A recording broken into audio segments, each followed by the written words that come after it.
ओम।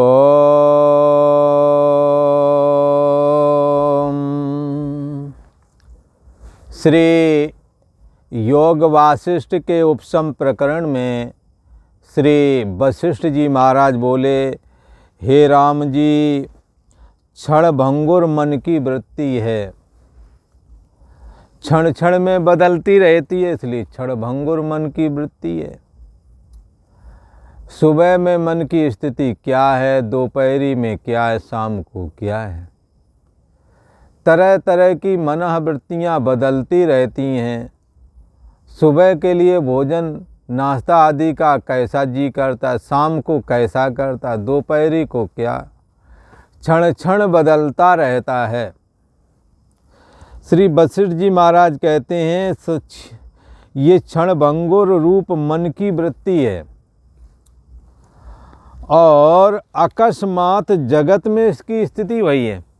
अकस्मात, किसी ने कहा अकस्मात में जगत में स्थिति कैसे हुई है, तो जैसे आप सो गए, अकस्मात सपने का जगत दिखा है। जैसे ही आप जरा सी तंद्रा आई कि आपको सपना दिखा। गहरी निद्रा में सपना नहीं आता है, जब तंद्रा होती है तभी स्वप्ना अवस्था प्राप्त होती है। तो किसी ने कहा इसका इस जगत से क्या मत लेना देना, तो जैसे आप सोए कि ऐसे ही जगत स्वप्ना अवस्था वाला दिखाई पड़ा, ऐसे ही आपको यहाँ भी विचारना चाहिए। ज्यों ही आप जन्मे, आपको माता पिता मकान दुकान पंचभूतात्मक जगत त्यों ही दिखने लगा, और आपका जब इस शरीर से पलायन करेंगे तो ये जागृत अवस्था वाला व्यवहारिक जगत आपके लिए सपने की तरह हो जाएगा। और आप जहाँ होवेंगे, जिस लोक में जिस जगह होवेंगे वो सत्य दिखने लगेगा। पापात्मा होवेंगे तो लगेगा कि जमराज के दूत मारते पीटते घसीटते ले जा रहे हैं। यदि आप पुण्यात्मा हैं तो आपको लगेगा कि गाजे बाजे के साथ देवता लोग लिए जा रहे हैं। बहुत ही सुंदर खुशबूदार हवाएं हैं और आप स्वर्ग सुख का अनुभव कर रहे हैं। अप्सरा आदि का साथ आपको मिल रहा है। सुख सुविधा भोगने की जितनी भोग विलासतापूर्ण पद पदार्थ हैं वो सब आपको प्राप्त हो रहे हैं। आपको लगेगा, क्योंकि आप पुण्य आत्मा हैं। पुण्य ही स्वर्ग की पूंजी है। पुण्य जिनों के पास है वो स्वर्ग में जा सकते हैं, रह सकते हैं। जैसे 5 स्टार होटल में जिसे जाना है वो पैसा लेकर के जाए तो रह सकता है, जिसके पास पैसा नहीं उसको तो गेट में ही एंट्री नहीं मिलेगी। ऐसे स्वर्ग में पूर्ण रूपी पूंजी जिनके पास है वो स्वर्ग चले जाते हैं। पुण्यात्मा को ऐसा ही अनुभव होता है, पापात्मा को अनुभव होता है मैं नरक जा रहा हूँ, जमराज के दूत मुझे मारते पीटते लिए जा रहे हैं। ये अनुभव में तब आवेगा जब आप इस देह से निकल जाएंगे और जैसे आपके पापात्मा या पुण्यात्मा जैसा आपने जीवन में संस्कार अर्जित किया, आपको वैसा ही अंतिम समय में अनुभव में आएगा और वही सत्य लगने लगा। ये सपना की तरह हो जाएगा। इसलिए जब यमराज आदि पूछते हैं तुमने जीवन में सारे काम किए पर परमात्म चिंतन क्यों नहीं किया, भगवत भक्ति क्यों नहीं की, जे तन दियो ताय बिसरायो, जिसने ये शरीर दिया, धन पुत्र स्त्री आदि दिए, उनको तुमने क्यों विस्मरण कर दिया। आपने जो मनुष्य जीवन का कर्तव्य था, इहि चेद वेदी, इस चैतन्य सत्ता आत्मा को जानना, जिसके ही रूप राम कृष्ण आदि शिव शक्ति गणेश सूर्य आदि हैं। आप परमात्मा की इन मूर्तियों में से कोई भी मूर्ति की उपासना कर सकते थे, पर तुमने क्यों नहीं की, अपितु कुतर्क क्यों करते रहे। और आप जिसको जो काम करना था वो तो नहीं किया और बाकी सारे काम किए। इसलिए कहावत है, आए थे हरि भजन को ऊखन लगे कपास। तो जो हमारा कर्तव्य है उसे भी हमें करना चाहिए, और जीविकोपार्जन के लिए जो व्यवहारिक जगत के ये कार्य हैं इनको भी संपादन करे और परमात्मा का चिंतन भी करे, क्योंकि जब तक जीना है तब तक सीना है। इसलिए जब यही बात है तो इसको भी करो और साथ में प्रभु की भक्ति भी करो। हाँ, परमात्म चिंतन करो। राजा जनक जो कि राज्य चलाते हैं और परमात्म चिंतन भी करते हैं। इस उपसम प्रकरण में राजा जनक को श्री वाल्मीकि जी महाराज लिख रहे हैं राजा जनक के लिए कि राजा जनक अपने उपवन में घूम रहे थे। साथ में चलने वाले जितने गार्ड थे उनको तो बोला मैं एकांत जाता हूँ, तुम लोग पीछे रहो, तो वो तो वहीं रुक गए। आप अकेले ही उपवन में घूम रहे थे कि तभी सालमली का जो वृक्ष है, सालमली मतलब सेमल का, जैसे वो कांटे होते ना, जिस पे बड़ा पेड़ होता है सेमल डोडा जिसमें लगता है, सब्जी बहुत टॉप की बनती है उसकी। कहते सालमली, उस सेमल के पेड़ के नीचे उन्होंने कुछ आवाज़ें सुनी, तो राजा उसको सुनने लगे। उन्होंने क्या सुना है? कहते हैं राजा ने 7 सिद्धों की वाणी सुनी। उसमें एक कहता है कि जो इंद्रिय और विषयों के संयोग से जो लोग सुखी होते हैं, जो आनंद का अनुभव करते हैं, जैसे स्त्री पुरुष के साथ, पुरुष स्त्री के साथ जो सुख का अनुभव करते हैं, ये अनुभव दोनों को ऐसा लगता पुरुष से आया, वो कहते हैं स्त्री से ये आनंद आया, अपितु ये आनंद आत्मा का ही है, ऐसा समझना चाहिए। यहाँ क्या कहते हैं? दृष्टा का दृश्य के साथ संबंध होने से अनुकूलता की प्राप्ति होने पर जो सुख की अनुभूति होती है, ये सुख की अनुभूति आत्मा की ही है। ये है यहाँ पर ऐसा कहा गया है। अब इसको आप कहीं भी दृष्टांत के लिए स्त्री पुरुष में प्रिय पुत्र आदि के वियोग होने पर जब दोबारा मिलता है तो, और इसी प्रकार से आपकी कोई धन संपत्ति यदि किसी ने हड़प ली है पर वापस मिल जाए तो ऐसी परिस्थितियों में आप जो दृष्टा हैं, जीवात्मा को यहाँ दृष्टा का दृश्य कहते हैं, बाह्य जगत के पद पदार्थों के जो मिलते हैं उनकी अनुकूलता के होने पर, वृत्ति एकाग्र होने पर एक निर्विकल्प एक सुख की अनुभूति होती है। ये सुख की अनुभूति चैतन्य सत्ता आत्मा की ही है। कैसे है उसको आप समझें कि जैसे दर्पण हिल रहा है, आपका चेहरा नहीं दिखता, आप नहीं समझ पा रहे कि मैं कैसा हूँ, आपका चेहरा बहुत खूबसूरत है, छैल छबीले हैं, पर आपको वो कभी दिखने में आया नहीं। लिहाजा अपना मैं सुंदर हूँ और मेरी बॉडी बहुत अच्छी है, मेरा चेहरा बहुत अच्छा है, इसका सुख आपको कभी नहीं मिला, क्योंकि सामने जो दर्पण रहता था वो दर्पण हमेशा हिलता रहता था। इसी प्रकार आनंदो ब्रह्मेति विजानाति, ये चैतन्य सत्ता आत्मा जो दृष्टा करके यहाँ कथन किया गया है, ये आनंद स्वरूप है।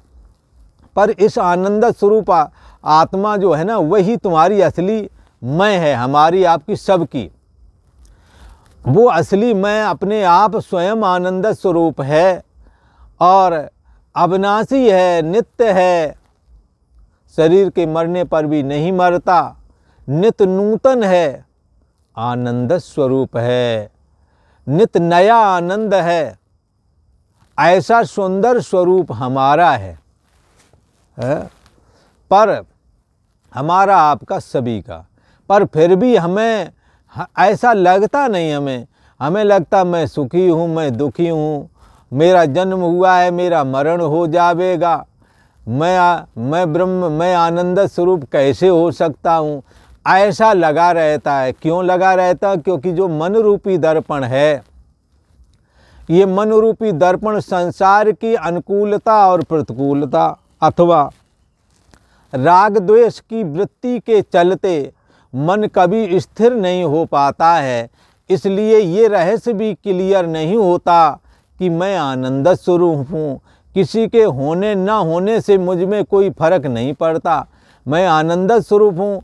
और ये आनंद स्वरूप जो स्वरूप समाधि में अनुभव करते हैं, वो समाधि वाला सुख तुम्हारा व्यवहारिक अवस्था जागृत में भी वैसा ही विद्यमान है जैसा कि समाधि में अनुभव किया था, पर व्यवहार अवस्था में वैसा अनुभव में आ नहीं रहा है। क्यों नहीं आ रहा है?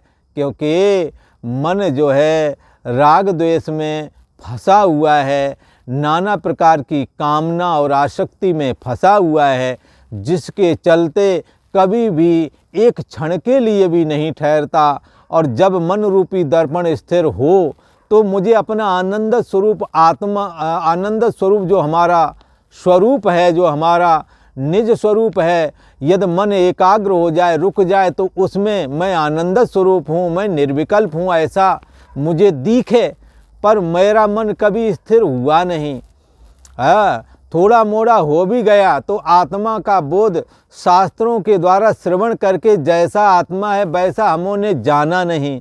क्योंकि जब तक हम जैसे हैं वैसे शास्त्र के श्रवण के द्वारा निश्चय करके, जैसा जब निश्चय कर लेंगे, शास्त्र ने बताया कि आप व्यापक हैं, अनंत हैं, आनंद स्वरूप हैं, निर्विकल्प हैं, और मरने पर भी शरीर मन इंद्रियों आदि के होने पर भी आप हैं, ना होने पर भी आप बचते हैं। ये सारी दुनिया ख़त्म हो जाए तो भी तुम्हें कोई लॉस नहीं होगा, सारी दुनिया बन जावे तो भी तुम्हारे को कोई फ़ायदा नहीं होने वाला। जैसे पानी में अनंत लहरें हैं, सारी मिट जाएं तो पानी में कितना नुकसान है, और लाखों करोड़ों और बन जाए तो पानी को क्या फ़ायदा। ऐसे ही अंतर्यामी आत्मा में बहुत कुछ मिल जाए व्यवहारिक जगत में, शरीर मन इंद्रियां आदि, तो भी आत्मा में कुछ बन नहीं जाता। जैसे सुंदर काया मिल जाए, सुंदर चेहरा छैल छबीला मिल जाए, हाँ, तो इससे आत्मा में कुछ प्रॉफिट नहीं हो गई भला। और ये बिल्कुल कुरूप हो जाए और नष्ट हो जाए तो भी आत्मा में कोई हानि नहीं होती है। सेम ऐसे ही जैसे पानी में लहरों के बनने और बिगड़ने में पानी का कोई नफ़ा नुकसान नहीं होता, जैसे ऐसे ही अंतर्यामी आत्मा में भी है। तो ये दृष्टा आत्मा जब मन रूप जो दृश्य है, शीशा है, जब स्थित होता है, तब तो क्या है, फिर तो जब स्थित है तो फिर आनंद स्वरूप आत्मा झलकता है। और मैं आनंद स्वरूप हूँ, मैं नित्य हूँ, मैं अविनाशी हूँ, ऐसा अनुभव ज्ञान समाधि के द्वारा भी प्राप्त होता है। ज्ञान समाधि कौन सी है? विचार के द्वारा आत्माकार सजातीय वृत्तियों का प्रवाहीकरण करें ताकि देहाभिमान दग्ध हो जावे। प्रथम में तो तात्पर्य का निर्णय करके, और मैं आत्मा हूँ, समस्त दर्शन, समस्त शास्त्र, समस्त धर्म सा सब एक परम ब्रह्म, एक अद्वैत परमात्मा ब्रह्म, आत्मा कहो, ब्रह्म कहो, उसी के जताने के लिए, उसी को बताने के लिए ही हैं। एक ही परमात्मा का कथन कर रहे हैं, ऐसा निश्चय करने से श्रवण पूरा हो जाता है, तात्पर्य का निर्णय हो गया। शास्त्र के माध्यम से जिस परमात्मा का तात्पर्य निर्णय शास्त्र के श्रवण के द्वारा आपने किया है, उस परमात्मा को अपने से अभेद अनुभव करना, भेद वाली जितने तर्क दलीलें उनको निकाल के बाहर कर देना, और फिर अभेद की युक्तियों को धारण करना। तो ये मनन की भूमिका, मंतव्यो पूरा हो जाता है। श्रोतव्यो मंतव्यो पूरा हो गया। अब मन के द्वारा जो मनन करना था वो पूरा हो गया, क्योंकि तुम्हारे मन ने, बुद्धि ने ऐसा निश्चय कर लिया कि वो चैतन्य सत्ता आत्मा मैं ही हूँ, अपने से अभेद कर लिया, क्योंकि अभेद हो ही। इसके बाद में भी देहाकार वृत्ति नहीं खत्म हो पा रही है। पिंडाकार 3.5 हाथ का शरीर ही मुझे अपनी मैं लगता है, इससे कैसे छूटें? तो उसके लिए कहा क्या करना है? आत्मा का सजातीय वृत्तियों का प्रवाहीकरण करना है, और चैतन्यात्मक वृत्ति, सर्वाधिष्ठान ब्रह्म मैं हूँ, ऐसा भाव जगाना है, जिसके द्वारा देहाभिमान गलित हो जाता है और आत्मा मैं हूँ, ब्रह्म मैं हूँ, ऐसा भाव जाग जाता है। देहाभिमाने गलते, जब देह का अभिमान गल जाता है तो परमात्मा की प्राप्ति जो कि बुद्धि देश से के परे में स्थित है, यो बुद्धि परतस्थ साथ, जो बुद्धि से परे चैतन्य सत्ता आत्मा है वो मैं हूँ, ऐसा भाव उसका जाग जाता है। हाँ, जो आत्मा का श्रवण मनन निध्यासन करता है। इस प्रकार से सिद्धों ने कहा कि उस चैतन्य सत्ता आत्मा का प्रतिबिंब जब मन पर पड़ता है, कब पड़ता है? जब मन एकाग्र होता है। तो उस मन में मैं आत्मा हूँ, मैं ब्रह्म हूँ, मैं आनंद स्वरूप हूँ, ऐसा भाव जागता है। तो सिद्ध कहते हैं कि दृष्टा को दृश्य के संयोग से जो सुख की अनुभूति होती है वो आत्मा की ही होती है, पर मन के एकाग्र होने पर आनंद स्वरूप आत्मा वहाँ प्रतिबिंबित होता है। इसलिए ऐसा लगता है कि मुझे दृश्य से सुख प्राप्त हुआ है, अपितु दृश्य से सुख नहीं प्राप्त हुआ, आत्मा का ये सुख दृश्य में सम्मुख दृश्य है, इसलिए ऐसा लगता था कि दृश्य से ही ये सुख आ रहा है। जैसे आपके चेहरे के सम्मुख दर्पण है, दर्पण में मुख का प्रतिबिंब पड़ रहा है, आपको लगता है हमारा मुख दर्पण के अंदर में है, जबकि ये भ्रम है। तुम्हारा मुख तो गर्दन के ऊपर ही है, दर्पण में जो तुम्हारा मुख है वो तो प्रतिबिंब मात्र है। ऐसे ही अंतर्यामी आत्मा जब मन पर प्रतिबिंबित होता है तो ऐसा लगता है मुझे सुख स्त्री से आया, मुझे सुख पुरुष से आया, मुझे धन से आया, पुत्र आदि से आया, ऐसा लगने लगता है। जबकि वो सुख स्वरूप निज आत्मा ही सुख स्वरूप है, उसी का है। एक सिद्ध कहता है, वो आपस में चर्चा कर रहा है और राजा जनक चुपके से कान लगा के सुन रहे हैं सिद्धों की चर्चा। सिद्ध कह रहा है मैं ऐसी आत्मा की उपासना करता हूँ कि जिसका प्रतिबिंब ही सबको सुखी कर रहा है। हाँ, तो एक कहते हैं दृष्टा दृष्टि दृश्य आदि तीनों में जो चैतन्य सत्ता अनुसूत है उसका मैं उपासना करता हूँ। नाना प्रकार से सिद्धों का उपदेश सुनकर के राजा जनक को वैराग हो गया और कहने लगे कि क्षण भंगुर रूप मन की वृत्ति तो देखो प्रतिक्षण बदल रही है, अकस्मात ही जगत में इसकी स्थिति बन गई है और अज्ञान से अहम की कल्पना है। उसमें त्याग और ग्रहण की भावना यदि करोगे तो क्या है, ये मिथ्या ही है। किसी इनका कैसे कह दिया, बोले ऐसे कह दिया है कि स्वप्न मिथ्या होता है और स्वप्ने में कौन सी वस्तु का ग्रहण करें और कौन सा त्याग करें। जागा हुआ पुरुष जानता है स्वप्ने की हर वस्तु मिथ्या है, इसलिए बहुत सारी वस्तुएं इकट्ठी कर लें तो भी बहुत बड़ा फ़ायदा नहीं होने वाला, और सारी वस्तुएं तुम्हारी नष्ट हो जाएं, चली जाएं तुम्हारे यहाँ से, तो भी कोई नुकसान होने वाला नहीं है, क्योंकि स्वप्न अपने आप में मिथ्या ही है। इसलिए इस मिथ्या जगत में अज्ञान से अहम की कल्पना हुई है और उसके द्वारा ग्रहण त्याग की भावना जो तुम कर रहे हो, जब अहम ही मिथ्या है तो अहम के द्वारा ग्रहण त्याग की भावना भी मिथ्या ही है। क्षीण रूप संसार में सुख आदि अंत संयुक्त हैं, जितने सुख हैं वो अंत वाले हैं। जो सुख जानकर जीव इनकी ओर दौड़ता है वह सुख फिर नष्ट हो जाता है। जैसे राम जी पतंगा दीप शिखा को सुख रूप जानकर उसकी ओर धावता है तो दीपक की लौ से दग्ध हो जाता है, तैसे ही संसार के सुख ग्रहण करने वाले तृष्णा से दग्ध हुए हैं राम जी। इसलिए तृष्णा सापिन के ही नहीं जा रहा, इस तृष्णा सापिन ने किसको नहीं जलाया। जैसे नरक की अग्नि जलाती है ऐसे ही तृष्णा हमेशा इस जीव को जलाती हुई है, इस जीव को जलाती है। पर वह भी श्रेष्ठ हैं, परंतु क्षण भंगुर जो संसार के सुख हैं वो महानीच हैं। परंतु क्षण भंगुर जो संसार के सुख हैं वो तो महानीच हैं, ये हैं ही नहीं जिनके लिए पीछे भटक रहे हैं। नष्ट होने पर भी दुख देते हैं, इनको पकड़ो, इनके लिए सुख सुविधा ग्रहण कर। सुख किसको मानते हो? अच्छी गाड़ी हो, अच्छा मकान हो, ये सब बना कोई ऐसे बन जाते हैं। मकान बनाना चालू करो, अच्छी सी कोठी बन जाए, लग जाएगा 1.5 1.5 साल 2 साल, तब बन पाएगी सही से। तो ये बनाने में, इकट्ठा करने में फिर इनके नष्ट होने में दुख। तो परंतु क्षण भंगुर जो ये सुख हैं वो महानीच हैं, ये नष्ट हुए भी दुख दे जाते हैं। राम जी दुखों की सीमा है, पर जो इस संसार में विषयों में जो गिरते हैं वो सुख कभी नहीं पाते हैं। संसार में दुख स्वाभाविक हैं और सुख दुख से सारे मिश्रित हैं, ऐसा समझना चाहिए। और आज इतना ही। ओम।